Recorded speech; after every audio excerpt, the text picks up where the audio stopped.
Hello hi అండి, నమస్తే. I'm Rama. Welcome to మా ఊరి మై వ్లాగ్స్.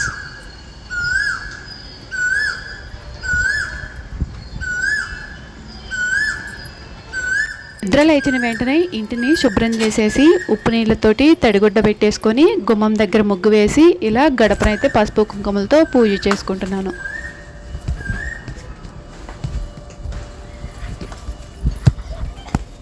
అందరిళ్ళకి గడప అనేది చెక్కతో చేసి ఉంటుంది కదా, అలానే పెట్టించుకుంటాము. కానీ ఇక్కడ నాకైతే సిమెంట్ దిమ్మెలతో గడపలు అనేవి ఉంటాయి. ఇంకా అయినా సరే వీటినే పూజించుకుంటూ ఉంటాను. కాకపోతే వీటికి పసుపు ఎక్కువగా పడుతుంది, అందుకని ముందుగా బాగా శుభ్రం చేసేసి నీళ్ళతోటి ఇంకా ఎక్కువగా తడిపేసి తర్వాత ఇలా పసుపు పెట్టేసి ఇక దాని మీద నేను ఇలా పిండి ముగ్గురాలతోటి స్వస్తిక్ గుర్తులు అయితే వేస్తున్నాను. స్వస్తిక్ గుర్తులను ప్రతిరోజు వేస్తాను గడప మీద అయితే. ఇంకా కింద ముగ్గు అయితే నేను ఇక్కడ ప్రతిరోజు వేయను, ఎందుకంటే ఇక్కడ మాకు కొంచెం తాకిడి ఎక్కువగా ఉంటుంది. వేస్తే అటు ఇటు తిరుగుతూ తొక్కుతూ ఉంటాం కదా, అందువల్ల ప్రతిరోజు వేయకుండా ఇలా ఏదైనా స్పెషల్గా శుక్రవారాలు సందర్భాలప్పుడు మాత్రమే వేస్తూ ఉంటాను. ఇక కుంకుమ బొట్లు అయితే పెట్టేస్తున్నాను.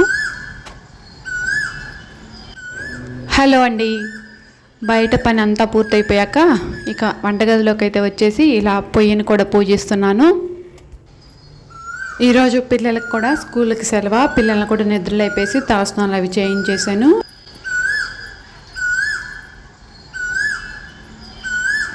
ఈ వినాయకాని ఆవుని శివుని కూడా ఇక్కడ శుభ్రం చేసేసి తడిగుడ్డతోటి ఇక్కడ కూడా పూజిస్తున్నాను వీళ్ళని. ఇక్కడ ఉన్న ఈ ఆది శివయ్య అయితే కుక్కి సుబ్రహ్మణ్యేశ్వర స్వామి వెళ్ళాం మేము. అక్కడ పిల్లలు ఇష్టపడి కొనుక్కొచ్చుకున్నారు బొమ్మ, చాలా బాగుంది ఇది, అందుకే ఇక్కడ పెట్టేసుకున్నాను. ఇక్కడ ఆవుని పెట్టాను కదా, ఆవుని కింద మామూలుగా పెట్టేస్తే చెయ్యి అది తగిలినప్పుడు అటు ఇటు పడిపోతుంది, అందుకని చెప్పేసి ఇలా క్యూబ్ మీద నేను ఫెవిక్విక్తో అంటించేసి ఇలా నిలబెట్టేశాను. ఇప్పుడు అది కింద పడ్డా కానీ ఆవుకి ఇంకా దెబ్బ తగలదనమాట, అందువల్ల నేను ఇంకా అలా స్టిక్ చేసి ఇలా పెట్టాను.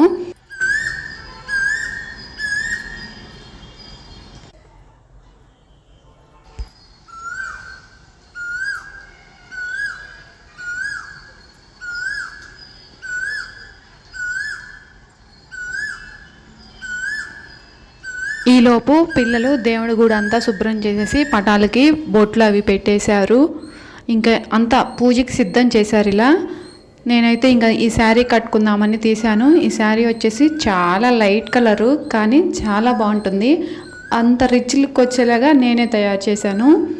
ఏం చేశాను ఏంటి అనేది మీకు ఎక్స్ప్లెయిన్ చేస్తాను. అంటే చేసేటప్పుడు నేనైతే వీడియో తీయలేదు, ఈ వీడియోస్ తీయకముందు దీన్ని అయితే తయారు చేశాను.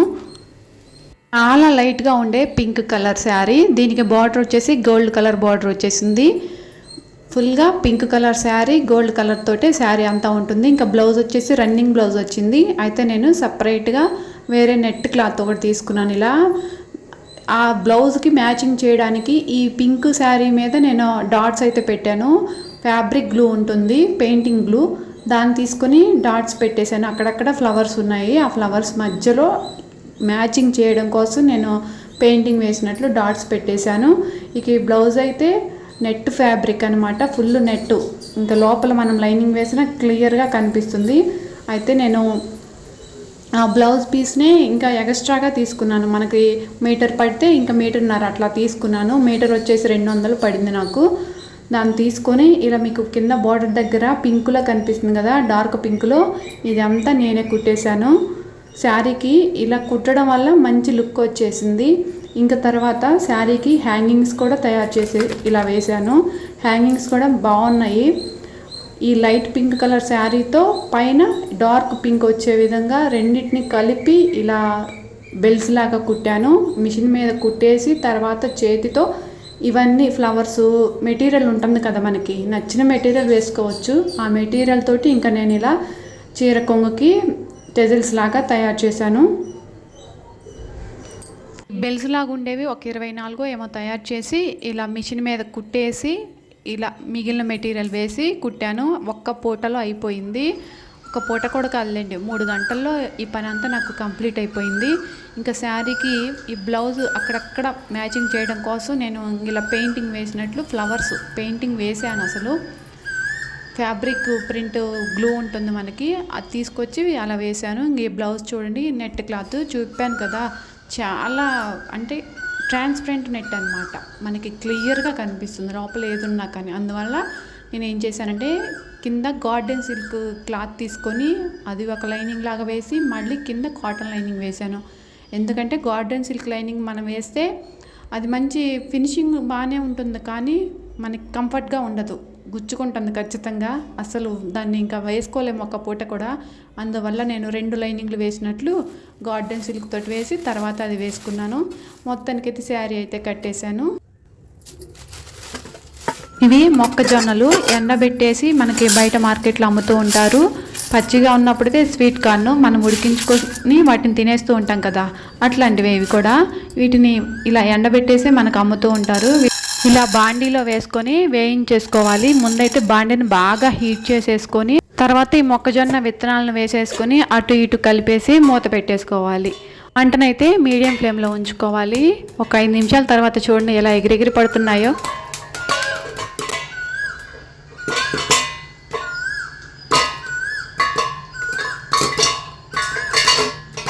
మొత్తం అవి వేగటం పూర్తయిపోయాక మనకి సౌండ్ కూడా ఆగిపోతుంది. అప్పుడు ఇలా మూత తీసి చూసుకుంటే చక్కగా అన్నీ రెడీ అయిపోతాయి.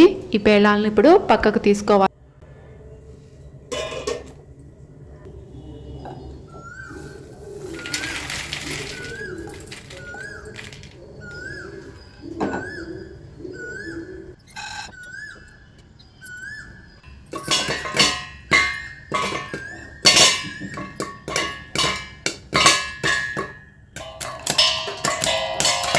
మిగిలిన వాటిని కూడా అన్నిటిని ఇలా వేసుకుంటూ వేపేసుకోవాలి.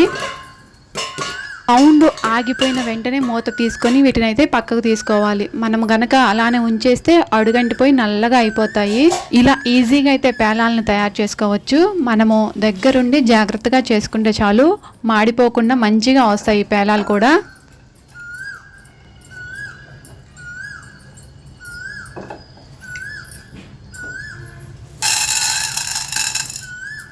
ఇలా మనకి ఎన్ని కావాలో అన్నిటినీ ఇలానే తయారు చేసుకోవాలి. వేడి తగ్గే వరకు వీటిని కాసేపు అలా పక్కన పెట్టేసుకొని చల్లార్చుకోవాలి. ఈలోపు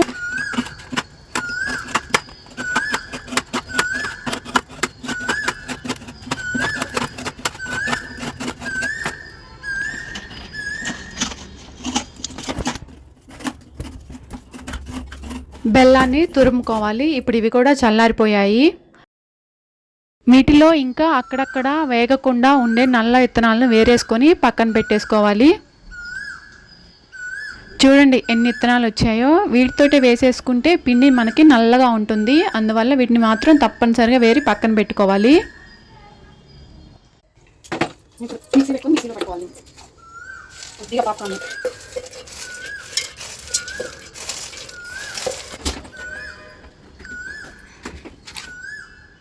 నాలుగు యాలకులు,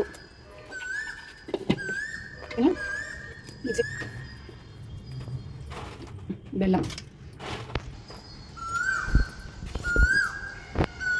ఇలా పిండిని పట్టుకోవాలి. అయితే మెత్తగా కాకుండా కొద్దిగా బరకగా పట్టుకోవాలి. మొక్కజొన్నతో పేలాలు వేయించుకొని ఇలా ఏకాదశి సందర్భంగా పేలపిండిని అయితే తయారు చేసుకున్నాం. దీన్ని ఇలా పొడిపిండిలాగైనా ఉంచుకోవచ్చు, లేదా మనకి ముద్దలు లడ్డూల్లాగైనా చుట్టుకోవచ్చు. అసలు ఇది పేలపిండి పండగ కాబట్టి ఇంకా పిండిలాగే ఉండాలి కాబట్టి ఇలా పేలపిండిలాగానే ఉంచేస్తున్నాను. ఇలా ముద్ద చేసుకున్నా కానీ చక్కగా లడ్డూలాగా అయిపోతుంది.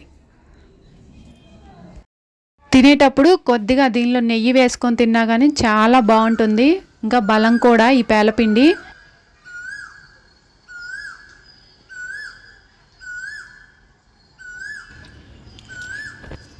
ఇప్పుడు అదే జార్లో ఇంకొక రకం పేలపిండి, పప్పుల పిండి. ఇది కూడా బాగుంటుంది. ఇది అమ్మవారికి అయితే చాలా ఇష్టం.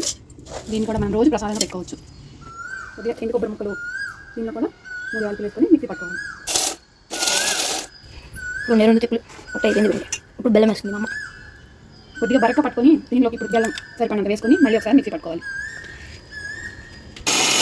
మిక్సీ పడుతుంది అమ్మ. అయిపోయింది. ఇది కూడా పేలపిండి రెడీ అయిపోయింది. ఇప్పుడు అమ్మవారికి దేవుడి దగ్గర నైవేద్యంగా పెడదాం. దీంట్లోకేమో పప్పుల పిండి, దీంట్లోకేమో పేలపిండి. ఇది ప్యాకెట్ కాకుండా పాకాన్ పిండి. దిస్ ఇస్ పాకాన్ పిండి. ఇట్లా మేము దేవుడు కాడ పెట్టాము 2 పిల్లల్ని.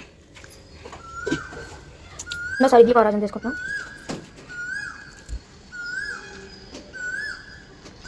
మొదటిగా ఈ పేల పిండిని దేవుడికి నైవేద్యంగా అయితే పెట్టాను.